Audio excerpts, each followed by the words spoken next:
My name is Daniel Bushell. Senators warn of nuclear attacks on America as Israel explores Syrian land. Coming up. Rebels warn they'll strike the U.S. Even weather forecasts are now used as a weapon. And why Syria is being called the last battle.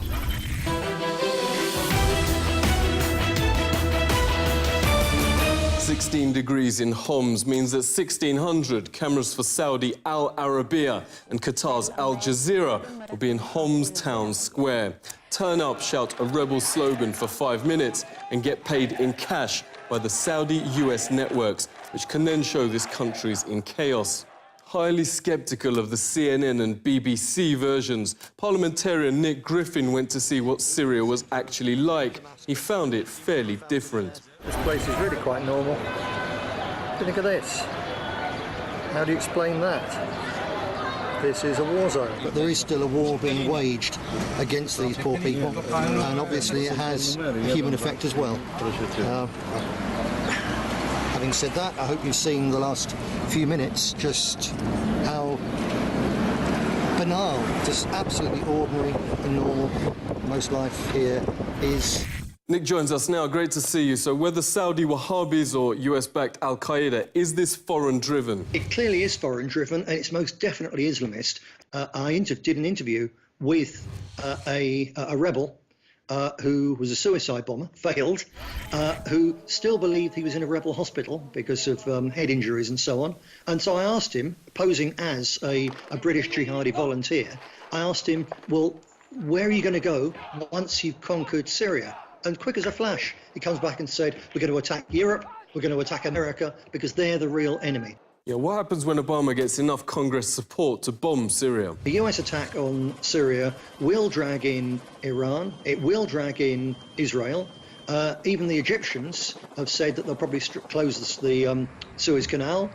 If the Straits of Hormuz are closed as well, then oil will go up to, what, $400 a barrel, almost overnight, which will snuff out any form of economic recovery all over the industrialized world and plunge us into a depression which will go on for years. There's the incredible tensions in the Far East between China and Japan, and again America. Look back on this and think, well, this was the summer like 1913. Allahu Akbar. Allahu Akbar. Israel's bombed a Russian depot in Syria. Russia's moved warships to the region and called the biggest military drills since the Cold War. Moscow and Beijing held their biggest joint military exercises in history. Former NSA intelligence officer Scott Rickard joins us. Great to speak to you. What happens when one of these countries actually retaliates? Honor that I believe Assad has, because had he retaliated at all against Israel, there would be an all-out war, and he basically saved the lives of his people by not retaliating. What surprised me the most this week is you had McCain say they haven't retaliated, so we can attack them anytime we want. Hi, I'm Steve. I'm Irene. I'm Lisa. My name is Tom. I'm a graphic designer, College freshman. Stay-at-home mom with a full-time job. Scholar on social policy and a barista. and I'm just like you. I'm an Obama supporter. I support President Obama. But the president needs your help. Our president can't launch into another war without you. That's why we here at the Americans for Whatever Barack Obama Wants Did You Know He's Friends with Jay-Z have launched a Kickstarter campaign to fund World War III. And America is dead-ass broke, so our goal is to raise $1.6 trillion on behalf of the U.S. government. That's where you come in. Even a small donation would make all the difference. A $100 donation gets you a day pass to leave your local refugee camp. You'll probably end up in a refugee camp, but it'll have free Wi-Fi. Why? Because Obama. Because Obama. Senator Graham won't, if the US won't attack Syria, a nuke will hit South Carolina's Charleston Harbor. On the very same day, a nuclear warhead without authorizing signature was transferred to South Carolina, notes investigative site Storyleak. Storyleak editor Anthony Gucciardi joins us. Thanks a lot for speaking to us. Nuclear war, this is another level. Senator Lindsey Graham is essentially threatening the United States, whether he got intel on this or not from another high-level source. Elements in the government are now threatening us that if we don't attack Syria, there could be a nuclear incident right after they transported the nuclear weapon. They need something crazy. The chemical attack was not enough. We're looking at a potential serious false flag event to push us into this because Obama can't slime his way into Syria. There's no end game, and we can't afford, nor do we want, a World War III. And speaking of that, Mr. President, didn't you win the Nobel Peace Prize? Yeah, you're the one. Give it back. Obama previously admitted Syria isn't a threat or even strategically important for the States. Asia Times correspondent Pepe Escobar joins us. Great to speak to you. So who's actually gaining from Syria's breakup? That's very important to remind people all the time. The Israeli state does not have fixed borders. They are not delimited on a map. They can expand all over from the Sinai to near the borders of Iran one day, you know. And that's the problem. This idea of Eretz Israel, Greater Israel, is the #1 impediment. If they would sit down on a table to discuss Palestine, they will have to delimitate their borders. Finally, this is what everybody is expecting. They will not be able to annex people's territories anymore. Nothing is corroborated historically, in fact. This is let's put it this way, a wet dream. In the case of southern Lebanon, in fact, it's because of water. There's a lot of water in southern Lebanon, and Israel needs water. So we go back to, it's the water, stupid. This explains everything that happens in terms of Israel trying to annex southern Lebanon. Yeah, it's strange. We're now seeing those same dual citizenship politicians who pushed the US into Iraq disaster back on our screens.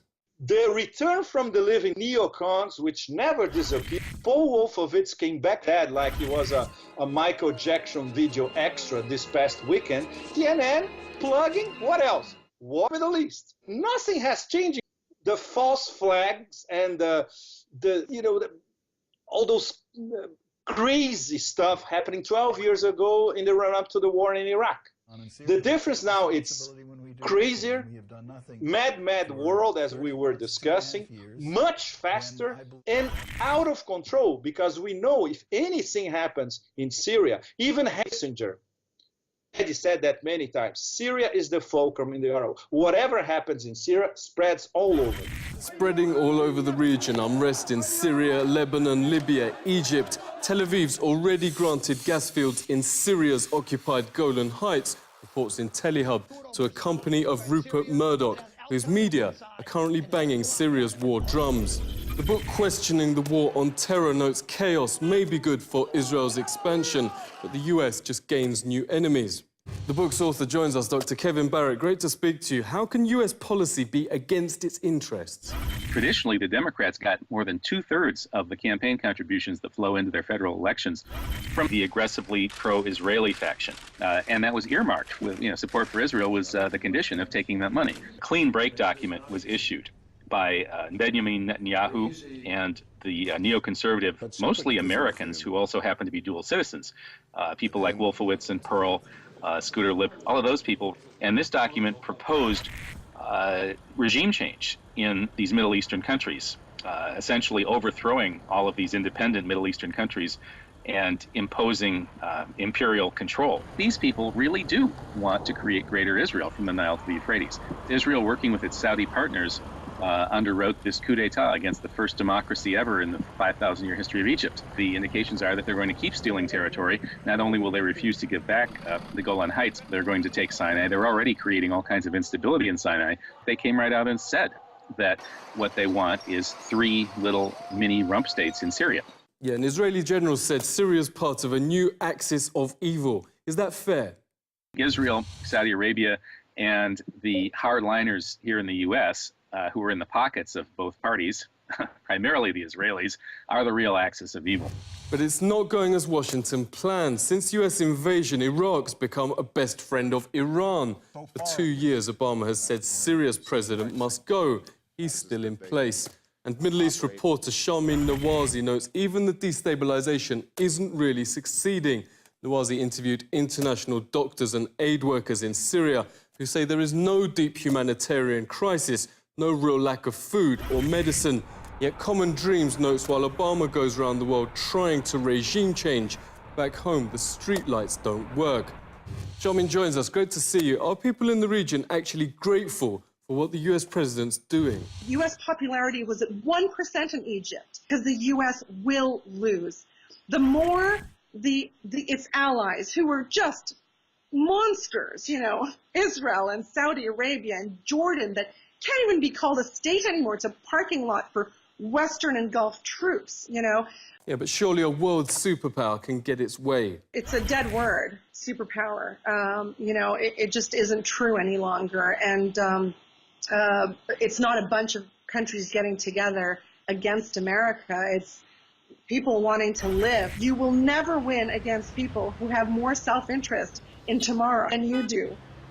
Never. And we've seen this in every U.S. intervention from Vietnam on Iraq. You know, you have tribal Afghanistan. These aren't the last breaths of empire because no strategic-minded